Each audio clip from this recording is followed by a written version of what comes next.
শোন না, এরম অভিমান করে থাকিস না। তুমি সবটা জানো না ঠাম্মি, জানলে তুমি এই কথাগুলো বলতে পারতে না।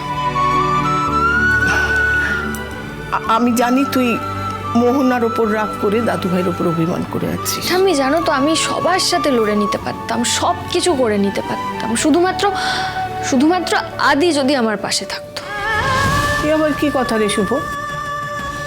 দাদু ভাই কি তোর পাশে নেই? সত্যি কি আছে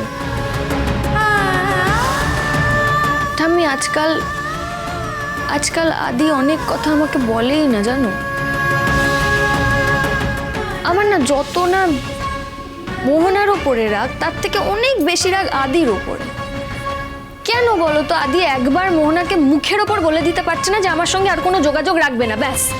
সমস্যাটা কোথায় এটা বলতে? সমস্যাটা হচ্ছে কৃতজ্ঞতার কাঁটা, সেই কাঁটাটা ওর গলায় আটকে আছে। আরে বাবা, আমার সংসারে অশান্তি হচ্ছে জেনেও আমি বলবো না? দেখ, দাদু ভাইও এই সমস্যাটা সমাধানের পথ হাতড়ে বেড়াচ্ছে। সেও তো সবটা বুঝতে পারছে, তোকে কষ্টে থাকতে সেও দেখতে পারে না। দেখ, সে ঠিক সমাধান বের করবে একটা। তুই এখন ঘরে যা, দাদু ভাই খুঁজছে তোকে। খুঁজুক, ও খুঁজলেই আমাকে যেতে হবে? ও কি আমার জন্য দিনরাত এক করে ভাবে যে আমি ওর জন্য ভাবতে যাব? তোকে ভাবতে হবে শুভ। এতদিন এই একটা বছর আমার ছেলেটা নিরুদ্দেশ ছিল, আর আমরা কি জানতাম? আমরা জানতাম যে আমার ছেলেটা নেই। আজ এতদিন পর যখন ছেলেটা এত কিছুর পর বাড়ি ফিরে এলো, তখন দুজনে মিলে তোরা সারাক্ষণ অশান্তি করে যাচ্ছিস।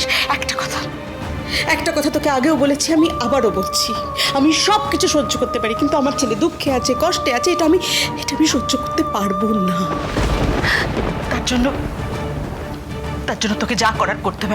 আমার ছেলেটা রাত দিন শুকনো মুখে বাড়িতে ঘুরে বেড়াচ্ছে, এটা আমি সহ্য করতে পারছি না।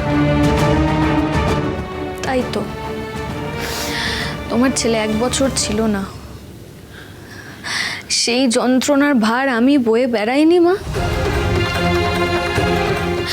তারপর তোমার ছেলে ফিরে এলো, কিন্তু তার স্মৃতি ফিরলো না। সে কাউকে দেখে চিনতে পারছে না, আমাদের কাউকে না, আমাকে না, তার শুভকে না। তার স্মৃতি ফেরানোর জন্য আমি আপ্রাণ চেষ্টা করেছি, পাগলের মতো চেষ্টা করেছি। কেন? শুধুমাত্র অশান্তি করব বলে, ঝগড়া করব বলে? মা, তুমি নিজের ছেলের কষ্টটা দেখতে পেলে, আমার কষ্টটা দেখতে পেলে না মা? তুমি তো আমারও মা।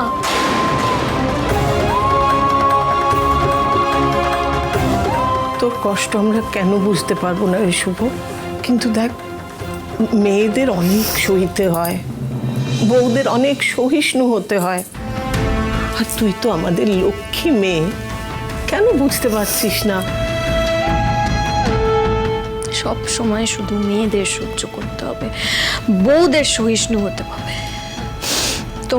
তোমরা সব সময় নিজেদের ছেলেদেরকে নিয়ে শুধু পক্ষপাতিত্ব করে যাবে। তাদের ভুল তোমরা দেখতেই পাবে না, শুধু বাড়ির বউকে সারাটা জীবন মানিয়ে যেতে হবে।